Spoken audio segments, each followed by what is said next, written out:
Welcome back. Nursing staff ભરતીમાં વિવાદિત answer કીના વિવાદનો મામલો સામે આવ્યો છે। G2એ લીધેલી પરીક્ષાની વિવાદિત આન્સર કી સામે હાઈકોર્ટે સખત નારાજગી વ્યક્ત કરી છે। ABCD જવાબ મામલે હાઈકોર્ટે આશંકા વ્યક્ત કરી છે। કોઈ ચોક્કસ વ્યક્તિઓને ગોઠવવા માટેની આ ગોઠવણ હોવાનો હાઈકોર્ટનો મત છે। ગુજરાત હાઈકોર્ટનું એડવોકેટ જનરલને તાત્કાલિક તેડું આવ્યું છે। બપોરે 2.5 કલાકે કોર્ટમાં હાજર રહેવા કોર્ટનો નિર્દેશ છે। 50થી વધુ ઉમેદવારોએ હાઈકોર્ટમાં કરેલી સિવિલ એપ્લિકેશન પર સુનાવણી હાથ ધરવામાં આવી અને આ અંગે વધુ માહિતી મેળવીશું। ફોનલાઈન ઉપર સંવાદદાતા જયેશ જોડાયા છે।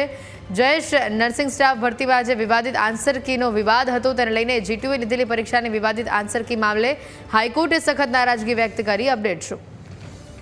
ચોક્કસથી જે પ્રકારે નર્સિંગ સ્ટાફની જે ભરતી પરીક્ષા હાથ ધરવામાં આવે છે ને પર લેખિત પરીક્ષા દરમિયાન જે આન્સર કી જાહેર કરવામાં આવી હતી તેમાં જે જવાબો છે તે ABCD ફોર્મેટ મુજબ છે તે આવ્યા હતા ને ત્યારબાદ ઉમેદવારોએ આના મુદ્દે વાંધો છે તે ઉઠાવ્યો હતો। આયોગ સમક્ષ પણ રજૂઆતો કરવામાં આવી હતી, પરંતુ રજૂઆત બાદ પણ યોગ્ય નિરાકરણ ના આવતા ઉમેદવારો છે તેમણે ગુજરાત હાઈકોર્ટમાં છે તે અરજી કરી હતી ને દરમિયાન આજે આ મુદ્દા ઉપર સુનાવણી છે તે હાથ ધરાઈ હતી। ત્યારે કોર્ટે છે તે નારાજગી વ્યક્ત કરી હતી। જે પ્રકારે જવાબની પેટર્ન બની રહી હતી ને હાઈકોર્ટે એ આશંકા પણ વ્યક્ત કરી છે કે કોઈ ચોક્કસ વ્યક્તિઓ ગોઠવવા માટે આ પ્રકારની ગોઠવણ થઈ છે। એ પ્રકારે હાઈકોર્ટે છે તે સુનાવણી દરમિયાન ઓરલી જે ઓબ્ઝર્વેશન છે તે પણ કરી છે ને સાથે ગુજરાત હાઈકોર્ટે એડવોકેટ જનરલને બપોરે 2:30 વાગ્યા સુધીમાં કોર્ટ સમક્ષ હાજર રહેવા માટે પણ નિર્દેશ છે તે કર્યો છે। ત્યારે 50થી વધુ ઉમેદવારો છે તે આ હાઈકોર્ટમાં સિવિલ એપ્લિકેશન છે તે દાખલ કરી હતી અને નર્સિંગ સ્ટાફની 1900થી વધુ પદો માટે આ ભરતી પ્રક્રિયા હાથ ધરવામાં આવી હતી અને